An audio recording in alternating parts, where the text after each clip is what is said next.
Hello प्यारे बच्चों, ये है हमारी मिशन बुनियाद की डे 6 की वर्कशीट। इसमें आपकी अंडरस्टैंडिंग, आपकी समझ को चेक किया गया है। यहाँ पर कुछ क्वेश्चन दिए गए हैं, आपको उनको सॉल्व करना है। जैसे पहला है हमारा, पैटर्न को समझकर खाली स्थान भरिए।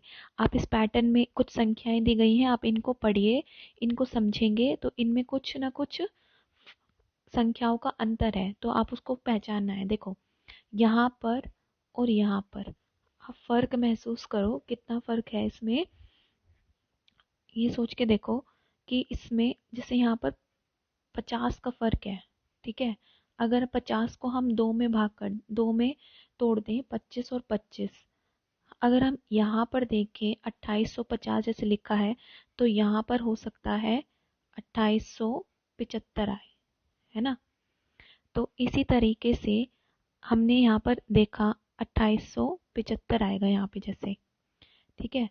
और तो इस पहले वाले बॉक्स में क्या आएगा, 2825।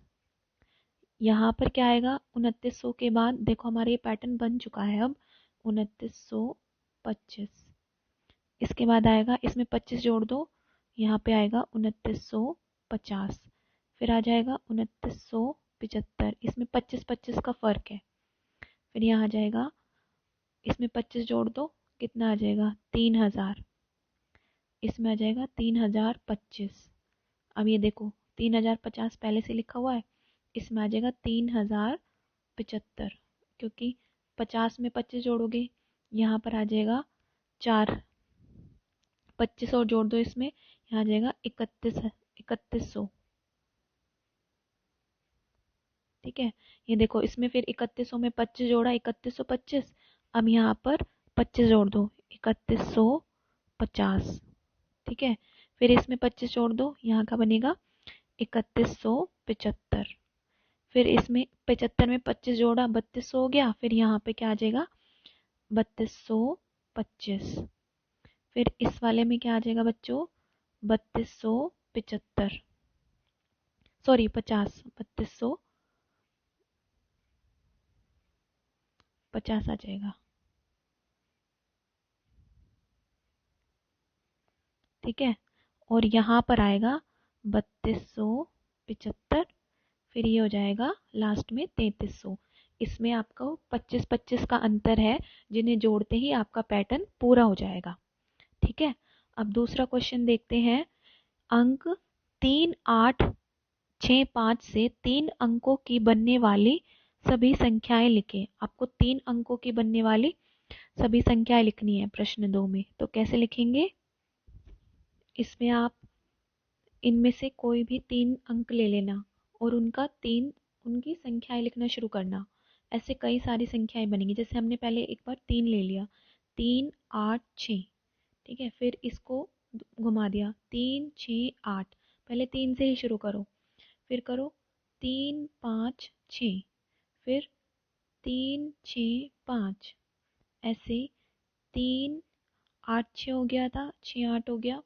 अब 8 से शुरू कर दो, 8, 6, 3। ऐसे ही आपको अलग अलग नंबर चुनकर सब अलग अलग संख्याएं बनानी है। 3, अच्छा 8, 6, 3 हो गया। अब 8, 6, 3 है, इसको घुमा दो, इसका इकाई और दहाई स्थान जो है घुमा दो, 8, 6, 5, 8, 5, 6। 8 से हो गया, 8, 3, 6, 8, 6, 3, ऐसे करके, ठीक है। फिर ले लो, आप 6 ले लो, 6, 3, 8, 6, 8, 3, 6, 5, 3, 6, 3, 5। ऐसे ही अब 5 ले लो, 5, 6, 3, 5, 3, 6, 5, 8, 3, 5, 3, 8।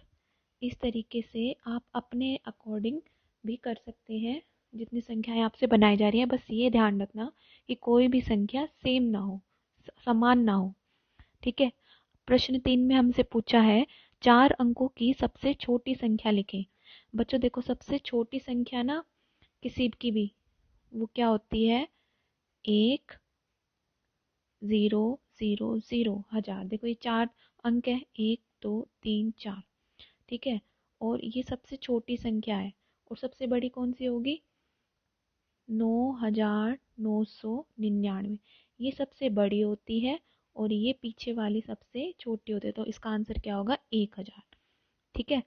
अब देखो नेक्स्ट है हमारा 8,699 के ठीक बाद वाले क्या संख्या होगी? ठीक बाद वाली संख्या क्या होती है बच्चों?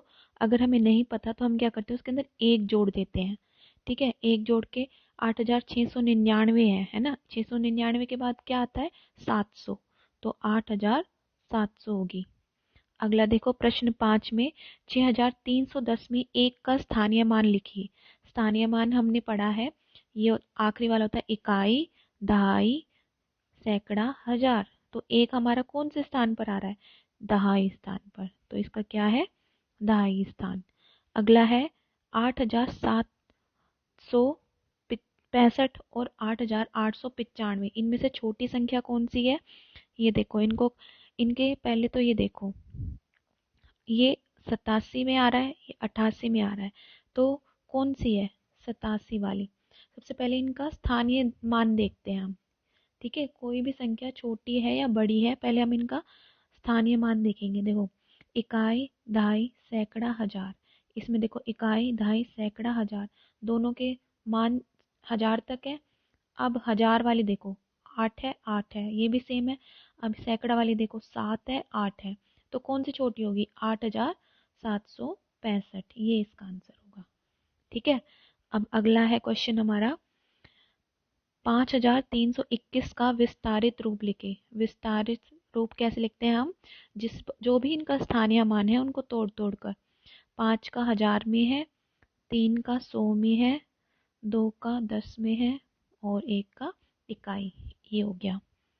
4 अंकों की सबसे बड़ी संख्या मैंने ऊपर भी बताया था, क्या होगी बच्चों? 9,999। अभी देखो नेक्स्ट है 9वें प्रश्न में अंक 9058 से बनने वाली सबसे छोटी संख्याएं लिखें। तो सबसे छोटी संख्या लिखने का क्या तरीका होता है बच्चों? इनमें से सबसे छोटा अंक कौन सा है? 0। फिर उससे बड़ा 5, उससे बड़ा 8, उससे बड़ा 9। तो सबसे छोटी संख्या क्या होगी हमारी? 5,7 ठीक है। नेक्स्ट है हमारा कथन के अनुसार सही और गलत का चिन्ह लगाएं। ठीक है। अब पहला है हमारा सभी प्राकृतिक संख्याएं एक पूर्ण संख्याएं भी है। क्या सारे नेचुरल नंबर होल नंबर भी हैं? देखो प्राकृतिक संख्याएं कौन सी होती हैं जो बच्चों 1 से शुरू होती हैं, 1 2 3 से। होल नंबर कौन से शुरू होते हैं? 0 1 2 से। तो आप खुद सोचो, क्या सारी की सारी प्राकृतिक संख्याएं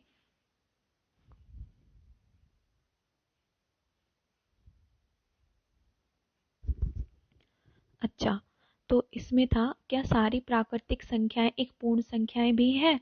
हाँ, तो ये सही आएगा। ये 1 2 3 से शुरू होते हैं और ये 0 1 2 3 से शुरू होते हैं। तो सारे के सारी प्राकृतिक संख्याएं पूर्ण संख्याएं में भी आ गई। हाँ, तो इसका सही है। दूसरा है सभी पूर्ण संख्याएं एक प्राकृतिक संख्या भी है। देखो सारी पूर्ण संख्याएं यानी 0 1 2 3 यहाँ से शुरू होगी और प्राकृतिक संख्या 1 2 3 से शुरू होगी। तो 0 तो नहीं है, तो इसका होगा नो, गलत होगा ये। अच्छा तीसरा है हमारा कोई भी सम संख्या अभाज्य संख्या नहीं होती। अच्छा, अब सम संख्या कौन सी होती है? जो 2 से भाग हो जाती है, 2 4 6। अब इसमें देखो, और अभाज्य संख्या कौन सी होती है? जिनका खुद का जो खुद की टेबल में आते हैं और एक की टेबल में आते हैं।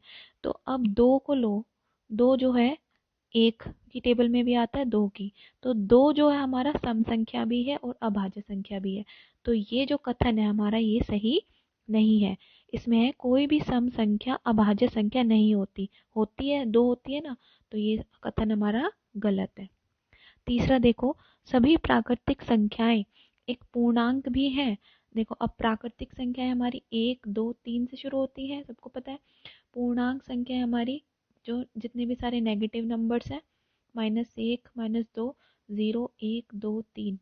तो इसमें जो है सारे नेचुरल नंबर भी आ गए, प्राकृतिक संख्याएं भी आ गई पूर्णांक में। तो ये कथन हमारा सही है।